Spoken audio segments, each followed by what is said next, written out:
You've known BC as your opening opponent for a while now. You know how good they're going to be. How much of a measuring stick do you see this as for your team in terms of what you've got early in the season here? Like you said, we put Boston College and we put North Dakota and we put Denver, Michigan Tech, Clarkson. We put those teams on the schedule for a reason. They're elite teams, elite programs. That's who our fans want to see us play. That's who our players want to play against. So we want to put the best schedule together as possible. And certainly BC has a history of being able to have great teams very consistently. This is as loaded of a team talent-wise that's probably in the country. They're still a little bit young from the standpoint that they got a lot of underclassmen that are a big part of their program. But they skate. They get great talent. I don't know if it's a tester for us, but it's certainly a great indicator of where we will be able to compete with the elite teams in the nation this year. So I'm looking forward to it. We had a great, last 2 years have been 3 great games with them, and I'm sure it'll be an entertaining week for us. With such a young team and a really tough schedule, especially off the bat, how do you sort of communicate to them that, especially if they play well and they lose to these top teams, that maybe the record doesn't quite match what you think the quality of the team is? You don't address that. What you address is trying to get ready for your next opponent, be ready for the next challenge that's in front of you. I learned that from Paul's team a couple years ago when they started with LSU, and then every week they seem to play another top 10 ranked team. I think that's the kind of schedule we have. That's the approach we're going to take. We're going to get ready for Boston College this weekend, do everything we can to prepare to perform as best that we can. I think that we have a team that's a little bit unpredictable from the standpoint that we are young, we are energized. I think we got a really solid group of players. Sometimes that inexperience leads to unpredictability, but sometimes that unpredictability is exciting as well. And they're not going to look at it and say, oh my gosh, this team we're playing at's intimidating because they got these players on it. I think they look at our guys and who's our room and know how hard we've prepared to get ready for this season and look forward to showing Boston College what we have to offer as opposed to looking at the game to kind of see what Boston College is going to be like. So I think that's the attitude we'll have to have all year. The challenges that are in front of us are exciting for us, and that's the way we'll approach this season. How'd you like the play of the freshman centermen yesterday, Caulfield and Mersch and Mesner?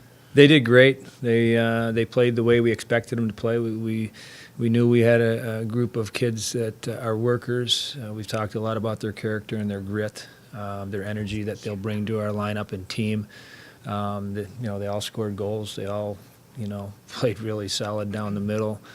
They did a lot of things that we've been working on in practice. They were able to implement it into the game and the style of play that we want our team to play. So they were really a great example of some exciting hockey that we have in front of us from these young kids. I think everyone expects to see a lot of special teams early in the season. How well do you think you're prepared for that with what you've been able to do in the last month and then what you saw, last night?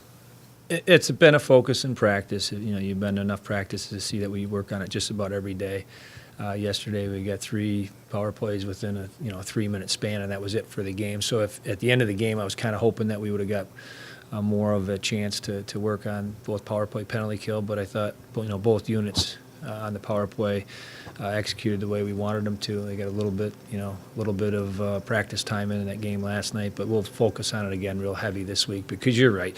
Every year, especially when they try to emphasize different, parts of the game that the referees are going to try to enforce, I'm sure there'll be a lot of penalties to start the college hockey season. I didn't check the other games last night to see how many there were, but I know from a couple years ago I remember looking at the box scores and seeing 9 and 10 and 11 power plays for teams early in the season. So that is a big emphasis in practice this week, is to have both power play and penalty kill ready to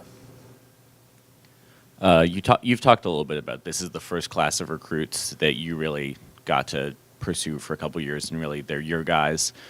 It's only a couple weeks of practice, but how do you see them fitting into the system that you want to play, and how do you feel the identity of the team is evolving?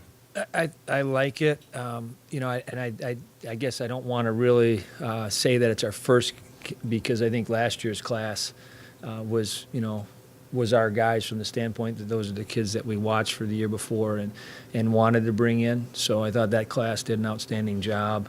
You know, you got Weisbach, Baker, and the Doogies up front, and you got Inamono, Kelnuck, and S at the back end. Those were all really impactful players to our program last year, and they're going to be a huge part of our team this year and in the next couple of years to come. So I thought that class really kind of turned us in the right direction of having a really solid group.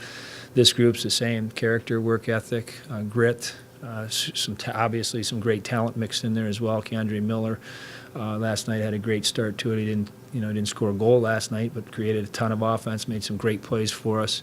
Ty Emerson had a real strong game on the back end as well. Gorniak, who is cleared to play now and will be able to play this weekend, didn't get a chance to play last night. That's another high-end skilled guy that can add a lot to our team. But I think last night's start, you saw a lot of the grit, the physical part of the game that a lot of those guys bring to it. Todd mentioned the centers. We had 3 freshmen playing center, you know, for at least parts of the night last night, and they all held their own and did a really good job defensively in that position, which is tough for freshmen. So it's a really solid class that, you know, and I've said it earlier, I bragged them up from the standpoint that I think they're going to be the foundation for our program for the years to come with a lot of the grit and character that they are bringing to our program.